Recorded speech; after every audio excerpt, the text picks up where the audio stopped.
Matric আৰু higher secondary পৰীক্ষাৰ লাখ লাখ পৰীক্ষাৰ্থীৰ বাবে এই মুহূৰ্তত এক গুৰুত্বপূৰ্ণ নিৰ্দেশনা আহিছে ৩৫টাকৈ নীতি নিয়ম বান্ধি দিয়া হৈছে প্ৰতিগৰাকী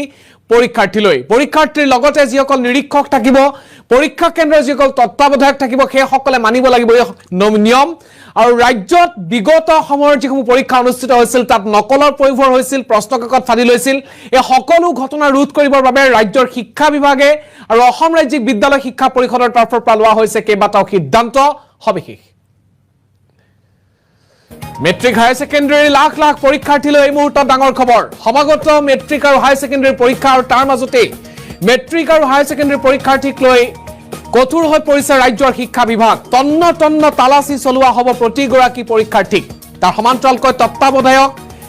নিৰীক্ষক সকলো সাৱধান হ'ব লাগিব প্ৰশ্নকাকত ফাদিল নহবলৈ আসাম ষ্টেট স্কুল এডুকেশ্যন বোৰ্ডে কঠোৰ পদক্ষেপ গ্ৰহণ কৰিছে প্ৰতিটো পৰীক্ষা কোঠাতে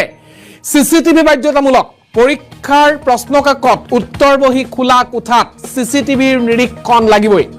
পৰীক্ষা কেন্দ্ৰৰ নিৰীক্ষকে ভিতৰলৈ নিব নোৱাৰিব মোবাইল ফোন আৰু কোনো ব্যক্তিগত খণ্ডৰ শিক্ষকক নিৰীক্ষক হিচাপে নিযুক্তি দিয়া নহব পৰীক্ষা কেন্দ্ৰৰ প্ৰৱেশ দুৱাৰ পৰীক্ষা কেন্দ্ৰৰ বাৰান্দা সকলোতে সিসিটিভি থাকিব লাগিব পৰীক্ষা ৰুমৰ পিছফালে দৰ্জা খিৰিকী থাকিলে বন্ধ থাকিব লাগিব ৰাজ্যৰ কোনো পৰীক্ষা কেন্দ্ৰত পলমকৈ অনুষ্ঠিত হ'ব নোৱাৰিব পৰীক্ষা ব্যক্তিগত খণ্ডৰ শিক্ষক থাকিব নোৱাৰিব নিৰীক্ষক হিচাপে এটা ডাঙৰ ঘোষণা আগবঢ়োৱা হৈছে শালীনতা বজাই ছাত্ৰীক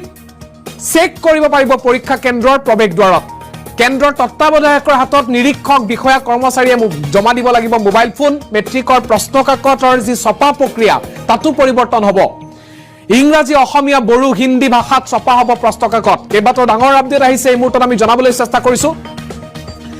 মেট্ৰিক পৰীক্ষা আৰম্ভ হ'ব 10 ফেব্ৰুৱাৰীৰ পৰা আৰু হায়াৰ ছেকেণ্ডাৰী পৰীক্ষা অনুষ্ঠিত হ'ব 11 ফেব্ৰুৱাৰীৰ পৰা আৰু তাৰ পূৰ্বে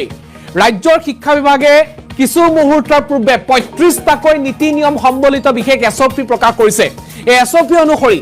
কোনো ধৰণৰ নিৰীক্ষক অৰ্থাৎ ইনভিজিলেটৰ যিসকল থাকিব অৰ্থাৎ দায়িত্বত থকা যিসকল শিক্ষক থাকিব প্ৰতিটো শ্ৰেণীকোঠা বা পৰীক্ষা কেন্দ্ৰৰ ৰুমসমূহত প্ৰতিটো কোঠাত যিসকল নিৰীক্ষক থাকিব সেই সকল ব্যক্তিগত খণ্ডৰ হ'ব নোৱাৰিব পূৰ্বতে ব্যক্তিগত খণ্ডৰ বা প্ৰাইভেট জুনিয়ৰ কলেজৰ শিক্ষকো আহি পৰীক্ষাত ডিউটি কৰিব পাৰিছিল অৰ্থাৎ পৰীক্ষাত তেখেতসকল শিক্ষক হিচাপে থাকিব পাৰিছিল নিৰীক্ষক হিচাপে দায়িত্ব পালন কৰিছিল কিন্তু সম্পূৰ্ণ গভট এণ্ড প্ৰভিন্সিয়েলাইজ বুলি শব্দটো উল্লেখ কৰা হৈছে অৰ্থাৎ চৰকাৰী আৰু প্ৰাদেশিকৃত বিদ্যালয়ৰ যিসকল শিক্ষক আছে বা শিক্ষয়িত্ৰী আছে সেই সকলেহে মেট্ৰিক হায়াৰ ছেকেণ্ডাৰীৰ পৰীক্ষাৰ নিৰীক্ষক হিচাপে থাকিব পাৰিব প্ৰথমটো কথা দ্বিতীয়টো কথা পৰীক্ষা কেন্দ্ৰৰ যিসকল নিৰীক্ষক থাকিব কোঠাই কোঠাই যিসকল দায়িত্বত থাকিব সেই সকলে মোবাইল ফোন ভিতৰলৈ নিব নোৱাৰিব পূৰ্বতে তেওঁলোকে মোবাইল লৈ গৈছিল কিন্তু এতিয়া যিগৰাকী চেণ্টাৰ ইনচাৰ্জ তত্ত্বাৱধায়ক তেখেতৰ হাতত মোবাইল ফোন জমা দি থৈ যাব লাগিব দ্বিতীয়টো কথা ক'লো তৃতীয়টো কথা গুৰুত্বপূৰ্ণ উল্লেখ কৰা হৈছে পৰীক্ষা কেন্দ্ৰৰ যিসমূহ বাৰান্দা থাকিব তাত সিসিটিভি থাকিব লাগিব পৰীক্ষা কেন্দ্ৰৰ প্ৰৱেশ দ্বাৰত সিসিটিভি থাকিব লাগিব তাৰ সমান্তৰালকৈ প্ৰতিটো কোঠাত সিসিটিভি থাকিব লাগিব যি সময়ত নিৰীক্ষকে প্ৰতিটো পৰীক্ষা কোঠাত গৈ এনসাৰ শিট খুলিব ব্ল্যাঙ্ক এনসাৰ শিট খুলিব তাৰ সমান্তৰালকৈ প্ৰশ্নকাকত বা উত্তৰ বহি খুলিব সেই সময়ত সিল যিটো খুলিব সিল খোলাৰ সময়ত সিসিটিভি নিৰীক্ষণত থাকিব লাগিব তাৰ লগতে সেই পৰীক্ষা কোঠাত থকা পৰীক্ষাৰ্থীৰ অনুমোদন অবিহনে কোনো ধৰণৰ সিল খুলিব নোৱাৰিব সেই কথা পূৰ্বতে আছিল কিন্তু সিসিটিভিৰ ক্ষেত্ৰত কঠোৰ হৈছে Assam state school education board আমি চতুৰ্থটো কথা উল্লেখ কৰিব বিচাৰিছো পৰীক্ষাৰ যিসমূহ কোঠা থাকিব সেই কোঠাসমূহৰ যদি পিছফালে দৰ্জা থাকে বা খিৰিকী থাকে সেয়া সম্পূৰ্ণ পৰীক্ষা আৰম্ভ হোৱাৰ পৰা শেষ পৰ্যন্ত বন্ধ থাকিব লাগিব কিন্তু পোহৰৰ ব্যৱস্থা কৰিব লাগিব প্ৰতিটো পৰীক্ষা কেন্দ্ৰই তাৰ সমান্তৰালকৈ কেইবাটাও গুৰুত্বপূৰ্ণ নীতি নিৰ্দেশনা আৰোপ কৰা হৈছে যিসকল ছাত্ৰী থাকিব ছাত্ৰীৰ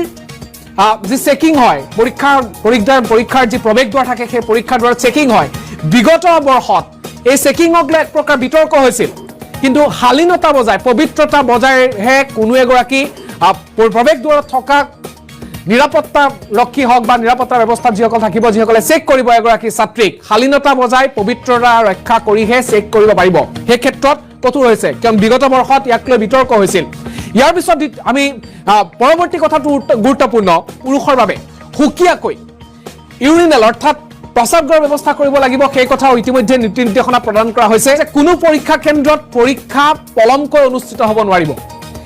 নিকটৱৰ্তী যি থানা থাকিব সেই থানাত আসাম স্কুল এডুকেশ্যন বোৰ্ডৰ তৰফৰ পৰা Assam state school education board অৰ্থাৎ অসম ৰাজ্যিক বিদ্যালয় শিক্ষা পৰিষদ এই শিক্ষা পৰিষদে যি প্ৰশ্ন কাকত প্ৰেৰণ কৰিব এনসাৰ শিট প্ৰেৰণ কৰিব সেইসমূহ পৰীক্ষা অনুষ্ঠিত হোৱাৰ পূৰ্বে পৰীক্ষা অনুষ্ঠিত হোৱাৰ দিনা সংগ্ৰহ কৰিব লাগিব আৰু কতো পলম হ'ব নোৱাৰিব পৰীক্ষা অনুষ্ঠিত হোৱাত আৰু এইদৰে কিছু মুহূৰ্তৰ পূৰ্বে এইদৰে ৩৫টাকৈ গুৰুত্বপূৰ্ণ নীতি নিৰ্দেশনা আৰোপ কৰা হৈছে আমি এই মুহূৰ্তত স্ক্ৰীনত সেই ৩৫টাকৈ নীতি নিৰ্দেশনা উল্লেখ কৰিছো তাত ৩৫টাৰ ভিতৰত যিকেইটা শিক্ষাৰ্থীৰ বাবে অত্যন্ত গুৰুত্বপূৰ্ণ সেইসমূহ আমি উল্লেখ কৰাৰ চেষ্টা কৰিছো লগতে পৰীক্ষাৰ যি প্ৰিন্টিং সিস্টেম প্যাটাৰ্ন সেই প্যাটাৰ্নটো কিছু চেঞ্জ কৰা হৈছে সেই কথা উল্লেখ কৰা হৈছে আমি সেই প্যাটাৰ্নৰ যেটো লাইন আমি এই মুহূৰ্তত পঢ়ি দিম In HSLC examination 2026, printing pattern of question paper is changed. অর্থাৎ 2026 বৰ্ষতে এই পৰিৱৰ্তন আহিছে এৰ উল্লেখ কৰা হৈছে keeping in view the suitability of candidates. The printing pattern of question paper is of the object and subjective. General mathematics, general science and social science are slightly modified. অর্থাৎ এই চাৰিটা বিষয়ৰ প্ৰশ্নকাকতৰ ক্ষেত্ৰত কিছু মডিফাই কৰা হৈছে কি কৰা হৈছে all questions in the particular medium is printed continuously in order of English, Assamese, Bengali, Bodo and Hindi. অর্থাৎ পাঁচটা ভাষাত এখন প্ৰশ্নকাকত পাঁচটা ভাষাত ছপা কৰা থাকিব সেই কথা 2026 বৰ্ষতে পুনপ্ৰথমবাৰৰ বাবে পৰিৱৰ্তন হ'ব সেই কথা উল্লেখ কৰা হৈছে আৰু এইদৰে ৩৫টাকৈ গুৰুত্বপূৰ্ণ নীতি নিৰ্দেশনা প্ৰেৰণ কৰিছে আমি এই মুহূৰ্তত স্ক্ৰীনৰ সেই বিশেষ